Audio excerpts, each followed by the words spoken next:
കോഴിക്കോട് പേരാമ്പ്രയിൽ അയൽവാസിയുടെ മർദ്ദനമേറ്റ് വയോധികൻ മരിച്ച കേസിൽ പ്രതിയെ അറസ്റ്റ് ചെയ്തു. ചേനോളി സ്വദേശി വിനോദനാണ് അറസ്റ്റിലായത്. കോടതിയിൽ ഹാജരാക്കിയ പ്രതിയെ റിമാൻഡ് ചെയ്തു.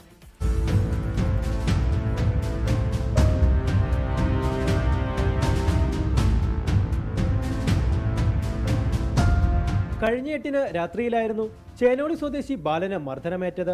വീട്ടിൽ ആരുമില്ലാത്ത സമയത്ത് അതിക്രമിച്ചു കയറിയത് ചോദ്യം ചെയ്ത ബാലനെ അയൽവാസി വിനോദൻ ക്രൂരമായി മർദ്ദിച്ചെന്നാണ് പരാതി. സംഭവത്തിൽ അയൽവാസിയായ വിനോദിനെതിരെ പേരാമ്പ്ര പോലീസ് കേസെടുത്തിരുന്നു.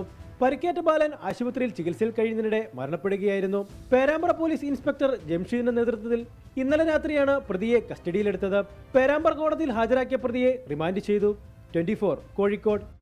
ലോകത്തെവിടെയായാലും ഏത് സമയത്തും 24 വാർത്തകളും ഓഗ്മെന്റഡ് റിയാലിറ്റി പാക്കേജുകളും എക്സ്പ്ലെയിനറുകളും വിശദമായി കാണാൻ ഞങ്ങളുടെ യൂട്യൂബ് ചാനൽ നിങ്ങൾക്ക് സബ്സ്ക്രൈബ് ചെയ്യാം.